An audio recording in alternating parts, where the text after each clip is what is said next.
কোন এক হুজুর নাকি এক এলাকায় গেছে, যাওয়ার পরে সেই এলাকায় ঢুকতে দেখে 1 কিলোমিটার দূরে মাহফিল, যায় দেখে ডানে লাল বেগুনের ক্ষেত, বামে হলুদ বেগুনের ক্ষেত, সামনে সাদা বেগুনের ক্ষেত, চারিদিকে খালি বেগুন আর বেগুন।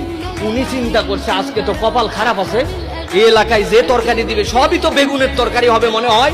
উনি ওয়াজে উঠে প্রথমেই ওয়াজ করছে, বাবা পেকা হাদিস বলে 40 পৃষ্ঠার তলে জাহান্নামে যাওয়ার পরে সব মানুষকে বেগুনের তরকারি খাওয়ানো হবে। এলাকার লোকজন তো জানে না এতদিন পর্যন্ত, বাপরে বাপ এত বড় আল্লাহ মাতুদ্দা হারাইছে, বেগুনের তরকারি খাওয়ানো জাহান্নামে হবে, তার মানে তো এই বেগুনের তরকারি খাওয়াই যাবে না। ওনারা তো বোঝে নাই। আল্লাহ রহমতে মাহফিল শেষ, এরপরে বক্তা যখন নাকি খেতে বসছে, খেতে বসার পরে খাবার আসে না।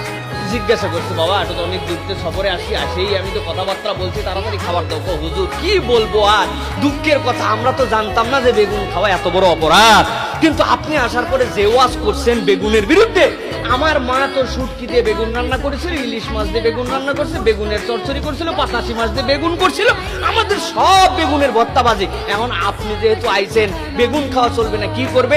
মা একটা ডিম ভাজতেছে আর আলু ভর্তা করছে, একটু দেরি করেন। চিন্তা করছে, হাই হাই আমার ফেভারিট সব খাওয়া, পাতাশি মাছ, শুটকি মাছ, ইলিশ মাছ সব বেগুন দিয়ে আমার খাওয়া নষ্ট হবে।